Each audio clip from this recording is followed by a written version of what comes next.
وعد الله المؤمنين والمؤمنات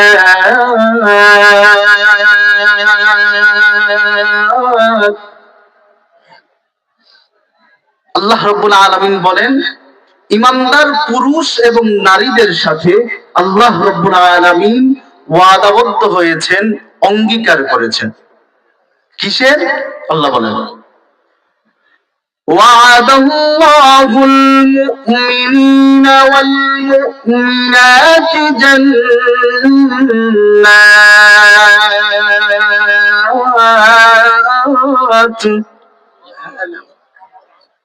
আল্লাহ রাব্বুল আলামিন বলেন ঈমানদার পুরুষ এবং নারীদের সাথে আল্লাহ রাব্বুল আলামিন জান্নাতের ব্যাপারে জান্নাত দিবেন বলে ওয়াদাবদ্ধ হয়েছেন, অঙ্গীকার করেছেন।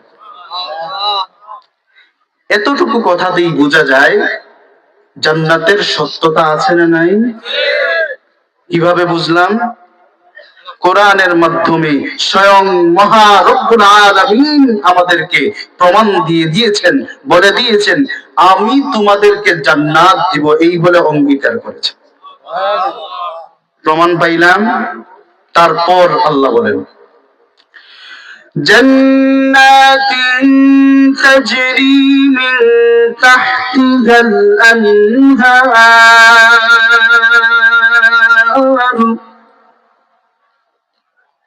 আমি আল্লাহ ঈমানদারদেরকে যে জান্নাত দিব বলে ওয়াদা করেছি, ওই জান্নাতের একটা বৈশিষ্ট্য শুনবা না? ওই জান্নাতের কোয়ালিটি হলো ওই জান্নাতের নিচ দিয়া, তলদেশ দিয়া ঝর্ণা, নহর সমূহ প্রবাহিত। এখন এই নহর প্রবাহিত হওয়া জান্নাতের মধ্যে ঈমানদাররা, মুমিনরা কতদিন থাকবে? আল্লাহ এইটাও পরিষ্কার করে দিয়েছেন। আল্লাহ বলেন জান্নাতিন তাজরি মিন তাহতিহাল আনহারু খালিদিনা ফিহা। দুনিয়ার মানুষ শুনে নাও, তোমাদেরকে আমি যেই জান্নাত দিব বলে ওয়াদা করেছি, অঙ্গীকারবদ্ধ হয়েছি, ওই জান্নাতের অনেকগুলো কোয়ালিটি, বৈশিষ্ট্য আছে।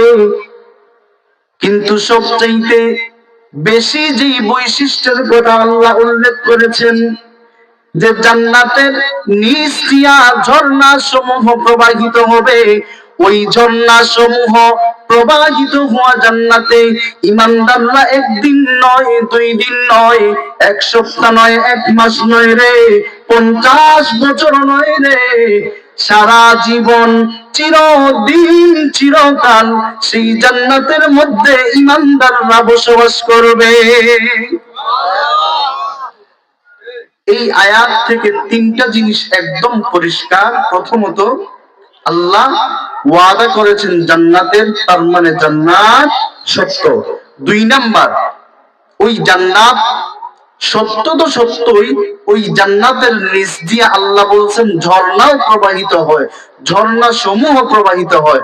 তার মানে সেই জান্নাতের সত্যতাও যেমন আছে, অস্তিত্বও আছে। 2 নাম্বার, আল্লাহ রাব্বুল আলামিন বলেন ওয়া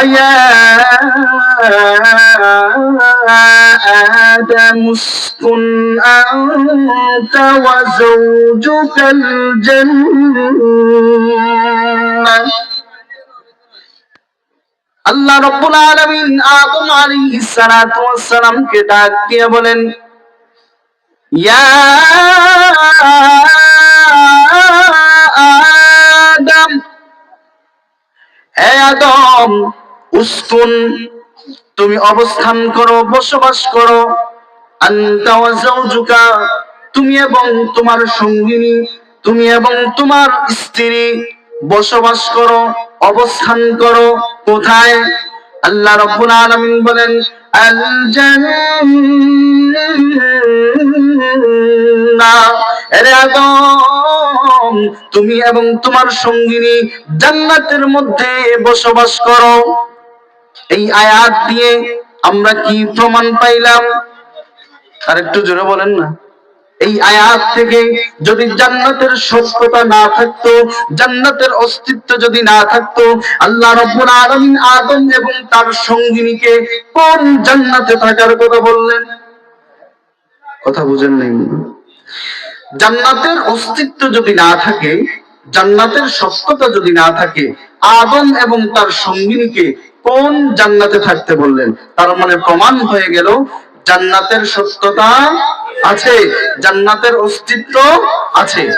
এখন যদি কেউ শার্ট, কোট, প্যান্ট স্টাইলিশ ইংরেজিতে বলে ক্রিয়েটর বা প্যারাডাইস ডাজ নট এক্সিস্ট, জান্নাতের কোনো অস্তিত্ব নাই, আমরা কি তার কথা মানবো? আরেকটু জোরে বলেন। সে যদি বলে ক্রিয়েটর ডাজ নট এক্সিস্ট, আল্লাহর কোনো সৃষ্টিকর্তার কোনো অস্তিত্ব নাই, আমরা কি তার কথা মানবো? বরং আমাদের সিলেটের প্রবাদ একটা আছে, আমাদের মা চাচিরা বলেন, বলবো নাকি? আপনারা রাগ করবেন? খার হকদা খাও গমন্দি ঠাকুর ছিল না। কথা বুঝেন নাই?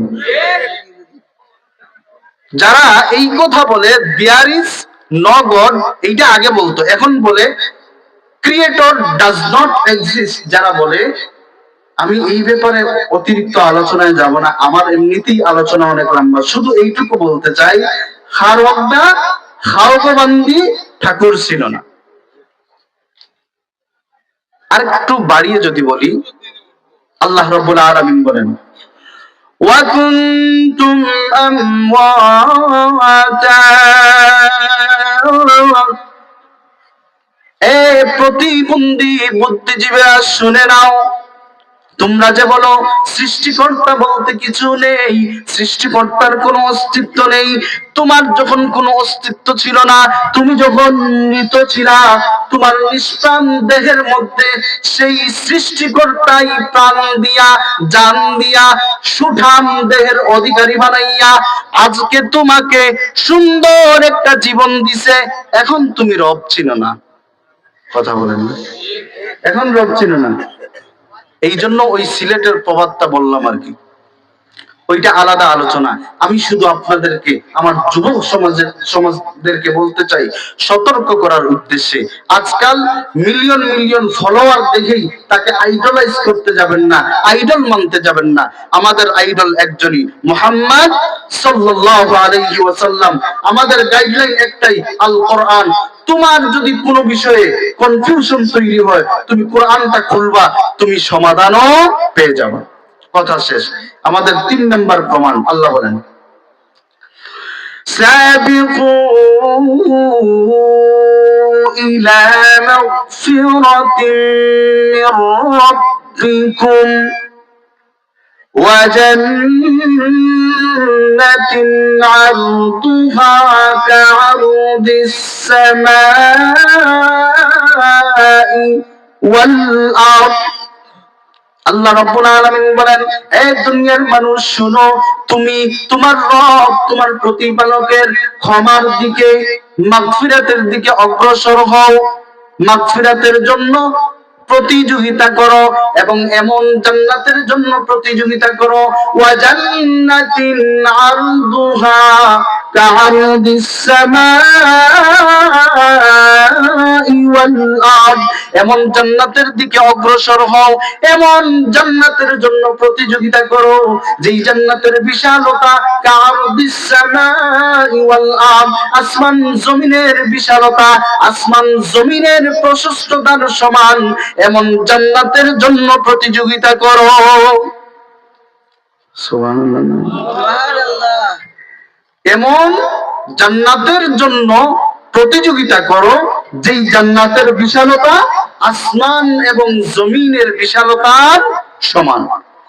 এখন আমি আপনাদের কাছে জানতে চাই, যদি জান্নাতের সত্যতা বা অস্তিত্ব না থাকতো, তাহলে আল্লাহ জান্নাতের জন্য প্রতিযোগিতা করতে বলতেন? তার মানে বোঝা গেল জান্নাতের সত্যতা আছে। তারপর আল্লাহ অন্য আয়াতে বলেন, ইন্নাল্লাহা আশতারা মিনাল মুমিনিনা আনফুসাহুম ওয়া আমওয়ালাহুম। আল্লাহ রাব্বুল আলামিন ইমানদারদের জান, ইমানদারদের মাল ক্রয় করে নিয়েছেন, কিনে নিয়েছেন। কিসের বিনিময়ে? আল্লাহ রাব্বুল আলামিন বলেন বিআন্না লাহুমুল জান্নাহ। আল্লাহ রাব্বুল আলামিন বলেন জান্নাতের বিনিময়ে, জান্নাতের বিনিময়ে মুমিনদের, ইমানদারদের জান এবং মাল আল্লাহ রাব্বুল আলামিন ক্রয় করে নিয়েছেন।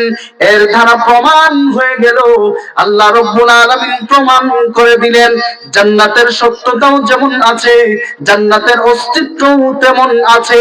সুতরাং কেউ যদি জান্নাত অস্বীকার করে এইটা তার ব্যাপার। আমরা হইলাম কোরআন বিশ্বাসী, আমরা হইলাম আল্লাহ বিশ্বাসী, আমরা হইলাম ইমানদার, আমরা হইলাম মুসলমান। কোরআন বলে দিয়েছে জান্নাতের সত্যতা আছে। সব কথার শেষ কথা, জান্নাত সত্য, অবশ্যই অবশ্যই জান্নাত সত্য, এতে কোনো সন্দেহ নাই, এতে কোনো সংকুচতা নাই। কথা এখানেই শেষ।